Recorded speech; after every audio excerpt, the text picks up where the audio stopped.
Turn on the projector. Press the input source button. Select screen mirroring. The interface of screen mirroring for iOS system will appear.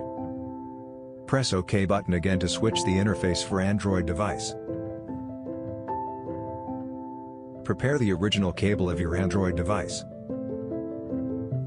Connect your Android device to the USB port of the projector through the cable. Tap Settings on your Android device. Select About Phone. Select Software Information. Tap Build Number continuously until it shows Developer Mode has been turned on. Go back and select Developer Options. Turn on USB debugging. Tap OK. Tap OK again.